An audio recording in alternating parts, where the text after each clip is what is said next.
Bienvenidos a Kaiser Report, soy Max Kaiser. El Ministerio de Economía alemán ha desmentido que se está preparando un tercer rescate para Grecia. No, por supuesto que no habrá un tercer rescate para Grecia. Los rescates ya no están de moda. Es la era de las retiradas de dinero.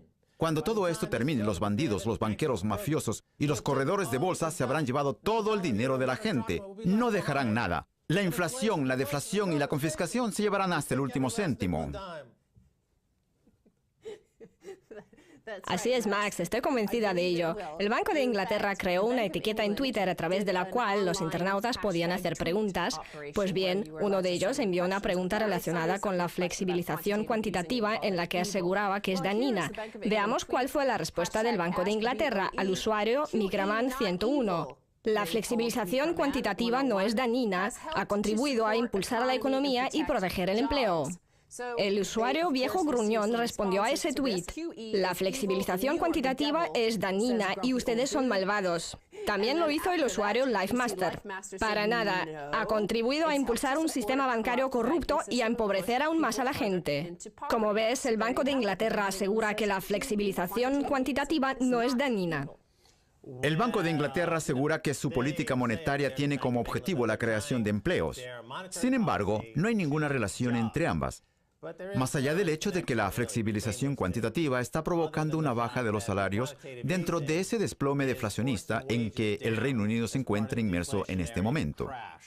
Con el término deflación me refiero a que el mercado de deuda del Reino Unido está implosionando, al igual que sucedió con el sector bancario. Recuerda que en el 2008, el HSBC, Barclays, el Royal Bank of Scotland y Lloyds implosionaron como consecuencia de la deflación. Ahora, el Banco de Inglaterra asegura que está salvando la economía, pero lo único que está haciendo es deformar la realidad y mantener a los bancos a flote, a pesar de que la economía real está inmersa en una crisis de deflación que afecta a los ahorros, a los salarios y al poder adquisitivo. El Banco de Inglaterra miente y apoya el terrorismo financiero. En el Reino Unido, los precios de la luz y del gas se están disparando. La semana pasada, el primer ministro David Cameron aconsejó a los británicos no utilizar los servicios de la empresa British Gas tras la suba del 9,2% que llevó a cabo. Pues bien, el Power, otra gran compañía energética del Reino Unido, acaba de subir el precio del gas un 11,1% y el precio de la luz un 9,3%. Por lo tanto, si uno decide cambiar de empresa en favor de InPower, tendrá que pagar aún más por el gas. Veamos el siguiente titular. Un mercado inmobiliario frenético. El precio de la vivienda en Londres sube el 10% en tan solo un mes. Durante el verano, el precio de la vivienda había crecido el 2%, mientras que ahora creció el 10% en un mes. Por su parte, los salarios están subiendo menos del 2% anual. Es decir, nos encontramos ante otro ejemplo del ciclo inflación, deflación, confiscación. La inflación se manifiesta en el robo al que se está sometiendo a los pobres o sencillamente a aquellos que trabajan para poder vivir. Ahora bien, si uno consigue extraer capital de su vivienda, entonces su situación será mucho mejor, puesto que este mes el precio de la vivienda en Londres ya ha alcanzado las 50.000 libras. Estos precios, especialmente los de la energía, no son consecuencia de la inflación como tal, sino del desplome de la competencia en el Reino Unido. Así es. Tenemos un oligopolio o un duopolio en el sector energético que hace que las dos empresas más importantes del país actúen en complicidad para incrementar los precios y no permitir que el libre mercado pueda hacerles competencia. En el caso de la suba del precio de la vivienda, los 4 grandes bancos demasiado grandes para caer actúan en complicidad para canalizar el dinero que les concede el Banco de Inglaterra hacia la especulación. De hecho, la especulación inmobiliaria supone entre el 30 y el 45% de la economía británica. Otro 40% lo constituye la especulación financiera. Finalmente, las pequeñas y medianas empresas solo representan el 13%. Si estuviéramos ante un caso de inflación, los salarios subirían, pero no es el caso. Los salarios están bajando. Es un caso típico de inflación. La deflación y la emisión de moneda alimenta la existencia de una cleptocracia y un oligopolio bien arraigados que roban el dinero de la gente de muchas formas. Por ejemplo, gracias al monopolio del precio de la energía y de los alimentos, a la confiscación de la riqueza a través de las retiradas de dinero y a la puesta en marcha de una serie de programas gubernamentales como el Plan de Ayuda a la Adquisición. Todo esto, sumado a que el gobierno ha externalizado los puestos de trabajo a China, baja los salarios. Las empresas energéticas también están siendo vendidas a China. Margaret Thatcher privatizó British Gas. Y ahora se están vendiendo esa y otras empresas a compañías públicas de Alemania, Francia y China, compañías que son propiedad de esos estados. Ahí está lo irónico del asunto. La empresa Royal Mail fue privatizada y acaba de salir a bolsa. Pues bien, los principales compradores de las acciones de Royal Mail son los fondos públicos de pensiones de Alemania y otros países que pertenecen al sector público. Por lo tanto, el sector público de esos países es el que va a llevarse el dinero que los ciudadanos británicos tuvieron que pagar por Royal Mail. Para los fondos públicos de pensiones de esos países, Royal Mail no es más que una materia prima. Es cierto que unos cuantos inversores privados consiguieron dinero rápidamente tras la suba de las acciones que se produjo, no bien salieron a la venta. Pero dentro de 1 o 2 años acabarán vomitándose dinero en la calle después de una gran fiesta. Lo importante es que ese activo que genera ingresos estará en manos de un gobierno extranjero que cobrará a los ciudadanos británicos un dinero extra por un servicio que ellos mismos han pagado.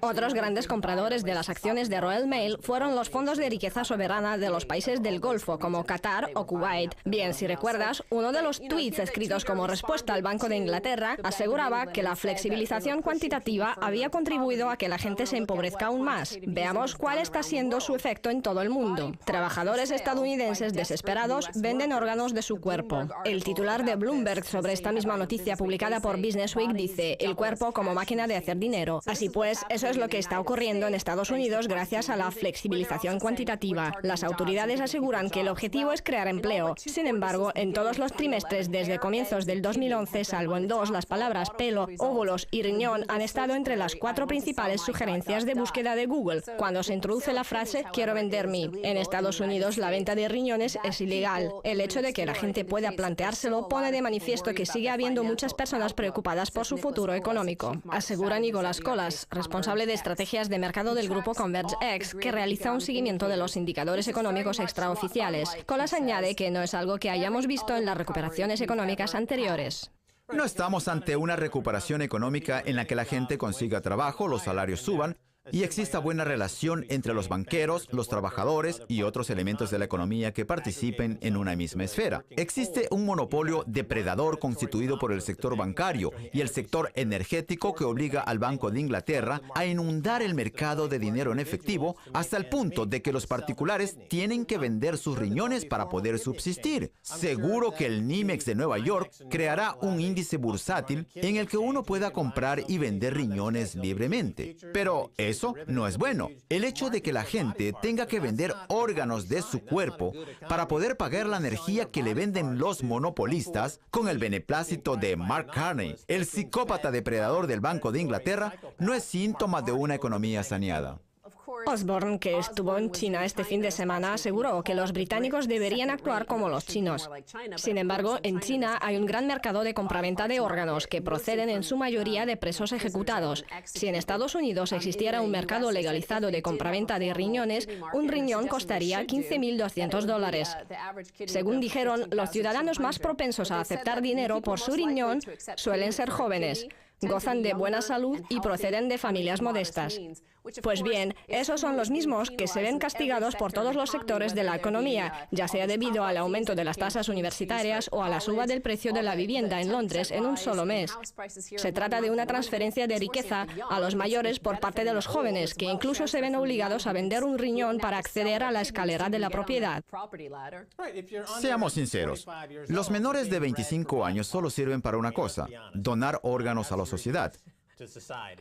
Se endeudan comprando basura consumista fabricada por empresas tecnológicas hasta el punto de tener que vender sus órganos para que puedan ser trasplantados en alguno de esos geriátricos que se están enriqueciendo.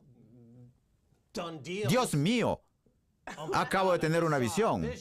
Me estaba acordando de la película La fuga de Logan, de los años 70, en la que se llevaban los órganos de las personas mayores, no de los jóvenes. No tiene sentido. ¿Para qué queremos un hígado envejecido y maltrecho? Incluso Josh Osborne intenta vender cerebros en China, aunque si tratara de vender el suyo no creo que le dieran más de $5. Bien, siguiendo con el ciclo inflación, deflación, confiscación, veamos un caso de confiscación. Según el Canal 4, el Royal Bank of Scotland está acusado de llevarse los activos de las pequeñas empresas y venderlos a precios bajos a una filial. Recuerda que el Royal Bank of Scotland está pagando por haber vendido permutas de forma fraudulenta. Pues bien, en esta época también se llevaban las propiedades de los clientes y las vendían a precios bajos a su propia filial, con el argumento de que se trataba de una subasta. El Canal 4 descubrió el caso de un hombre a quien el banco le compró su casa por $400.000 para luego venderla semanas después en el mercado abierto por $1.000.000. El Royal Bank of Scotland es un monopolista depredador rescatado por el Estado y que no ha pagado por sus actos de terrorismo financiero. Se lo alimenta y se le dice, nos gustan sus actos terroristas. Ahora persiguen a las pequeñas y medianas empresas del Reino Unido. Los bancos zombies las están despedazando y vendiendo en porciones. Están fuera de control, son terroristas zombies y el Estado los financia. La juventud solo sirve para donar órganos, consumir a mansalva y endeudarse con préstamos que nunca logrará pagar. Y cuando dentro de 18 meses el mercado inmobiliario se desplome, los que se han incorporado a la escalera de la propiedad tendrán que vender sus casas a precios reducidos. La filial del Royal Bank of Scotland se llama West Register. Bien, pasemos al siguiente titular del día que habla del Bitcoin. Y es que el Bitcoin no se puede confiscar, salvo que consigan entrar en nuestra mente. John Matonis habla del cierre de la web Silk Road. Si los delincuentes comunes o las autoridades gubernamentales no pueden robar la riqueza de los ciudadanos por Internet, entonces el mundo tiene una divisa digital que no debe pasar por alto. La razón por la que he querido mencionar la importancia de que la riqueza no pueda ser confiscada es el hecho de que la empresa Baidu, el mayor proveedor de Internet de China, haya decidido aceptar el Bitcoin. Veamos el último titular del día, publicado el pasado viernes. El tercer mayor intercambio del mundo de Bitcoins chinos sufrió un ataque de denegación de servicio de 100 gigabits por segundo. Los expertos que analizaron lo ocurrido aseguran que a los autores del ataque, quienes quiera que fueran, no les importaba cuánto dinero iban a perder, dado el enorme costo que supuso ese ataque. Pues bien, eso me recuerda a los ataques perpetrados sobre el oro y la plata. Hay alguien a quien no le importa perder $615 millones en oro. Recomiendo a la gente que adquiera bitcoins porque, como ha señalado, no pueden confiscarse. En las últimas semanas, tras lo ocurrido con Silk Road, el precio del bitcoin china se ha duplicado. Su valor actual es $350 y calculo que a largo plazo un bitcoin valdrá $100.000. Stacey Hebert, muchas gracias por estar en Kaiser Report. Gracias, Max. No se pierdan la segunda parte, tenemos mucho más.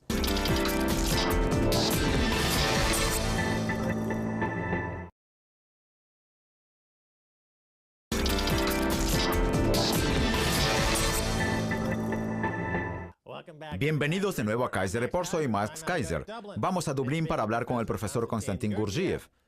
Konstantin, bienvenido de nuevo a Kaiser Report. Encantado de estar con usted, Max. Muy bien, Konstantin. Usted escribió un tuit en el que asegura que Grecia está a punto de recibir un tercer rescate, pero el Ministerio de Economía alemán lo niega. ¿Quién tiene razón? Desafortunadamente no se trata de averiguar quién tiene la razón, si el Ministerio de Economía alemán o yo. La realidad es que la Troika está esperando a que las autoridades griegas acudan a ella con un plan creíble para reducir el déficit, que según los cálculos se sitúa entre 3.800 y 4.400 millones para el próximo año, o en 11.200 millones para los próximos 2 años. Depende de a quién hagamos caso, si al FMI o a las autoridades europeas. Sea como fuere, el déficit es muy elevado y debe reducirse. ¿Podrían haber confiscaciones de dinero en Grecia como las que se llevaron a cabo en Chipre? ¿Y qué consecuencias tendrían para Grecia? Desde los inicios de la crisis griega estaba muy claro que o bien el país tendría que sufrir una enorme represión financiera, incluidas confiscaciones de dinero de los ahorristas, de los tenedores de bonos y del sector privado, o bien podría recurrirse a una solución menos costosa en la que habrían tenido que participar los organismos oficiales, es decir, el Banco Central Europeo y el FMI, entre otros. Sin embargo, todos sabemos que los organismos oficiales se niegan a participar en el rescate de Grecia, por lo que cada vez hay más posibilidades de que se confisque el dinero de los ahorristas comunes.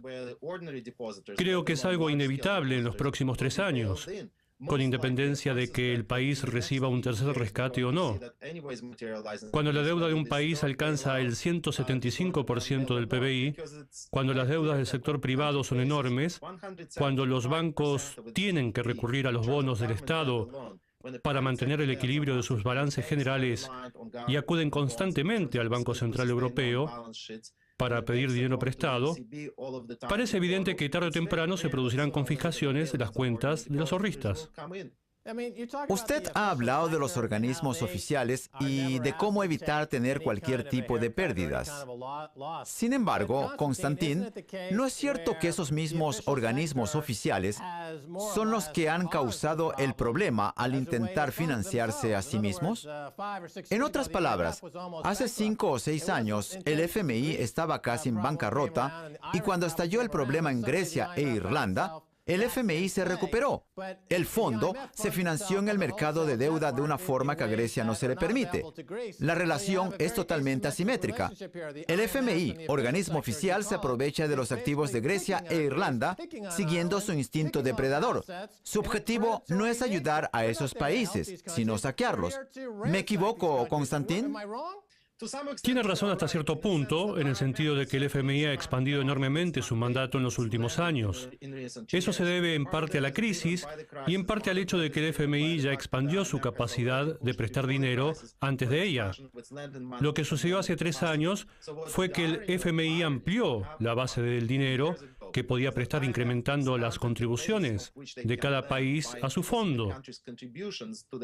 El rescate de Irlanda obligó al país a pagar varios miles de millones de euros a las cuentas del FMI. Y lo mismo ocurrió con Grecia. Es decir, los países rescatados están permitiendo al FMI absorber capital. Sin embargo, se trata de una práctica todavía más común en el caso de las autoridades europeas, como podemos evidenciar con las confiscaciones de dinero que se están produciendo en las economías periféricas, como las de Irlanda, Grecia, Portugal, España y en cierta medida Italia, en las que se están retirando activos del sector privado para fortalecer al sector público. Aún así, los casos más palpables son los de Chipre e Irlanda.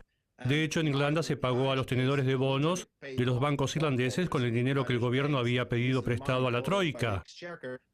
Ahora estamos intentando salir de este rescate, por lo que los bancos que fueron rescatados en primer término van a ser los que vuelvan a prestarnos el dinero. Sí, así es. Bueno, han vuelto a financiar lo que se conoce como el riesgo moral para iniciar o proceder a otra ronda de comportamiento depredador. Hablemos de Irlanda. Como usted acaba de decir, Irlanda pronto saldrá del rescate. Ahora bien, ¿cuándo recuperará Irlanda su soberanía económica, como asegura el gobierno? Háblenos de ello. Por supuesto, vayamos paso a paso. El gobierno irlandés ha prometido que antes del 15 de diciembre Irlanda habrá salido del rescate, como se suele decir. Ahora bien, lo que eso significa no tiene nada que ver con la salida del rescate que consiguió Islandia. Cuando Irlanda salga del rescate a mediados de diciembre de este año, eso querrá decir que ya no pedirá dinero prestado a la Troika y que no solicitará un segundo rescate. Sin embargo, la idea de que Irlanda pueda recuperar su independencia económica no está del todo clara. En primer lugar, Irlanda ratificó el tratado fiscal, por lo que está sometida a la legislación de la Unión Europea sobre los mercados, que controla el presupuesto de los Estados miembros a rajatabla. En concreto, hay 2 normativas, la de las 2 leyes y la de las 6 leyes. La normativa de las 2 leyes, que se aplica sobre aquellos países que hayan recibido dinero de la Troika y que no hayan pagado al menos el 75% del dinero que pidieron prestado. Establece que esos países estarán sometidos a la supervisión de las autoridades europeas, no de la Troika. Así pues, Irlanda ha recuperado en parte su soberanía respecto a la Troika, aunque ahora estará sometida a la vigilancia de 2 instituciones, la Unión Europea y el Banco Central Europeo. Ahora bien, cuando analizamos la composición de la Troika, desde el comienzo de los rescates, o incluso antes, desde el inicio de la crisis bancaria irlandesa, El FMI siempre desempeñó el papel más benévolo de todos los integrantes del grupo.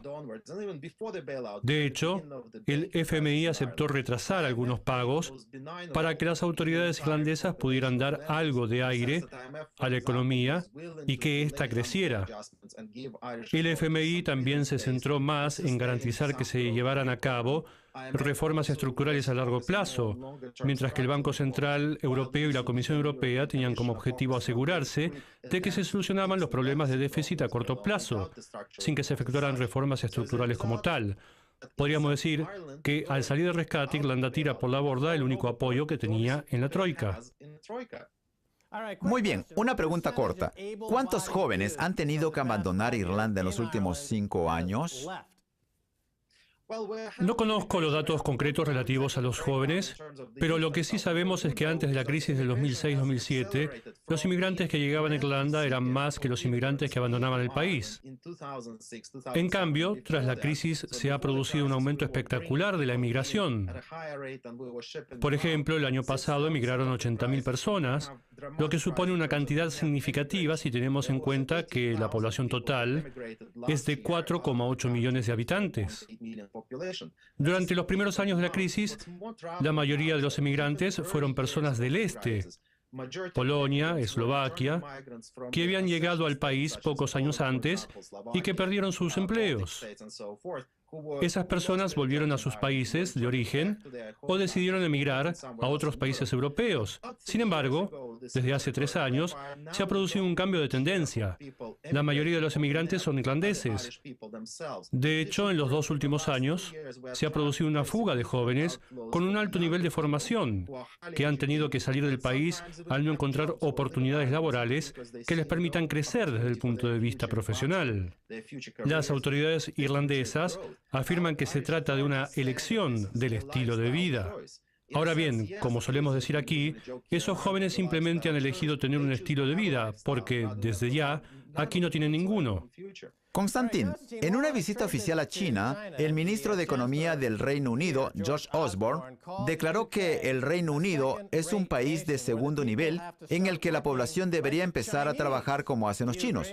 ¿De acuerdo? No, no estoy de acuerdo. Si nos fijamos en lo que está ocurriendo en China, comprobamos que se está haciendo especial hincapié en mejorar la producción gracias a la innovación y a la mejora de las habilidades.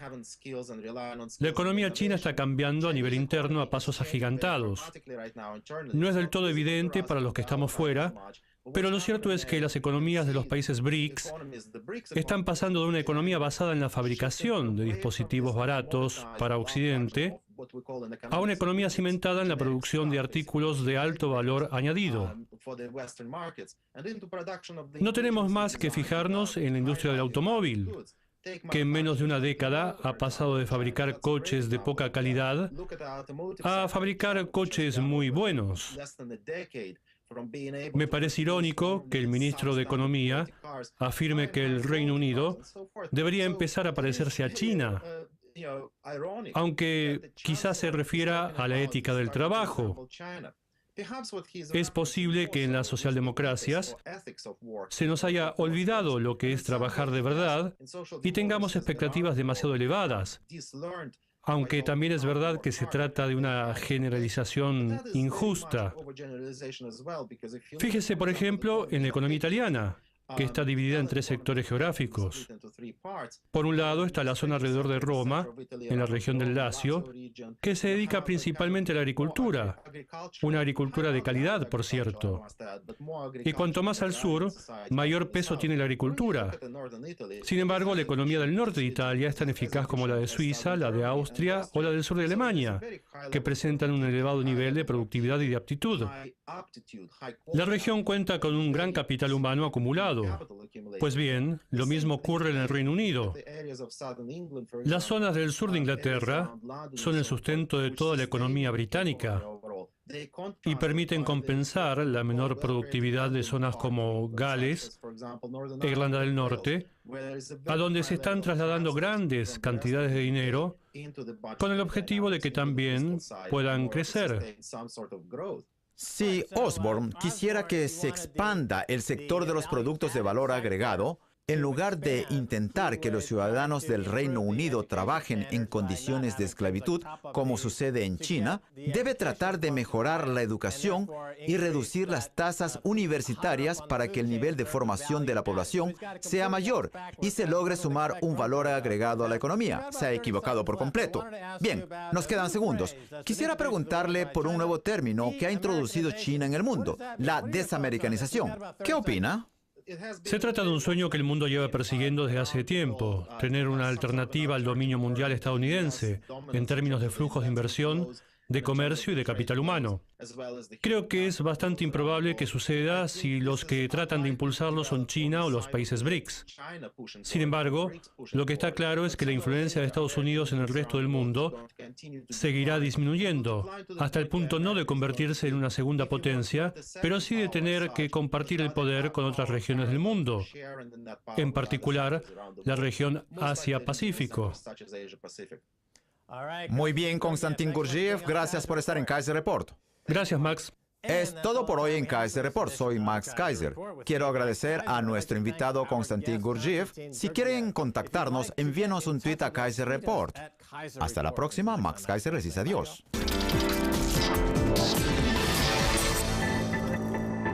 Con la flexibilización cuantitativa en la que aseguraba que es dañina. Veamos cuál fue la respuesta del Banco de Inglaterra al usuario Micraman 101. La flexibilización cuantitativa no es dañina, ha contribuido a impulsar la economía y proteger el empleo.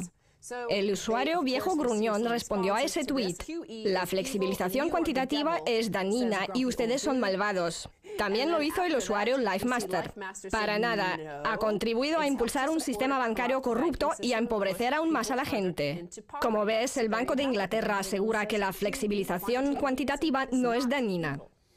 El Banco de Inglaterra asegura que su política monetaria tiene como objetivo la creación de empleos. Sin embargo, no hay ninguna relación entre ambas. Más allá del hecho de que la flexibilización cuantitativa está provocando una baja de los salarios dentro de ese desplome deflacionista en que el Reino Unido se encuentra inmerso en este momento. Del 9,2% que llevó a cabo. Pues bien, el Power, otra gran compañía energética del Reino Unido, acaba de subir el precio del gas un 11,1% y el precio de la luz un 9,3%. Por lo tanto, si uno decide cambiar de empresa en favor de Power, tendrá que pagar aún más por el gas. Veamos el siguiente titular. Un mercado inmobiliario frenético. El precio de la vivienda en Londres sube el 10% en tan solo un mes. Durante el verano, el precio de la vivienda había crecido el 2%, mientras que ahora creció el 10% en un mes. Por su parte, los salarios están subiendo menos del 2% anual. Es decir, nos encontramos ante otro ejemplo del ciclo inflación, deflación, confiscación. La inflación se manifiesta en el robo al que se está sometiendo a los pobres, o sencillamente a aquellos que trabajan para poder vivir. Ahora bien, si uno consigue extraer capital de su vivienda, entonces su situación será mucho mejor, puesto que este mes Con el término deflación me refiero a que el mercado de deuda del Reino Unido está implosionando, al igual que sucedió con el sector bancario. Recuerda que en el 2008, el HSBC, Barclays, el Royal Bank of Scotland y Lloyds implosionaron como consecuencia de la deflación. Ahora, el Banco de Inglaterra asegura que está salvando la economía, pero lo único que está haciendo es deformar la realidad y mantener a los bancos a flote, a pesar de que la economía real está inmersa en una crisis de deflación que afecta a los ahorros, a los salarios y al poder adquisitivo. El Banco de Inglaterra miente y apoya el terrorismo financiero. En el Reino Unido, los precios de la luz y del gas se están disparando.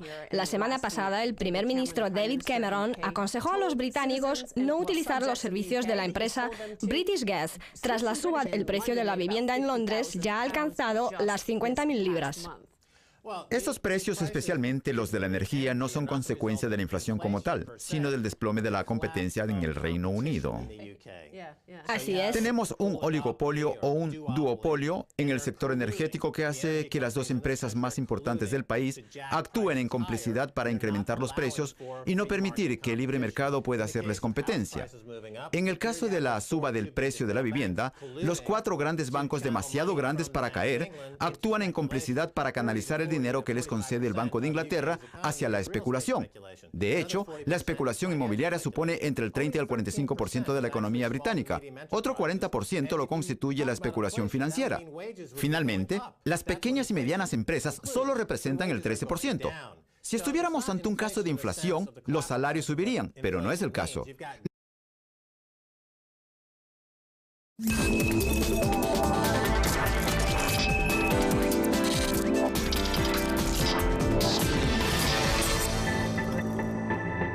Bienvenidos a Kaiser Report, soy Max Kaiser. El Ministerio de Economía alemán ha desmentido que se está preparando un tercer rescate para Grecia. No, por supuesto que no habrá un tercer rescate para Grecia. Los rescates ya no están de moda. Es la era de las retiradas de dinero.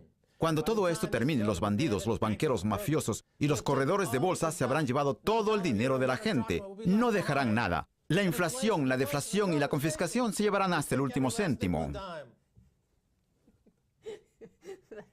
Así es, Max, estoy convencida de ello. El Banco de Inglaterra creó una etiqueta en Twitter a través de la cual los internautas podían hacer preguntas. Pues bien, uno de ellos envió una pregunta relacionada con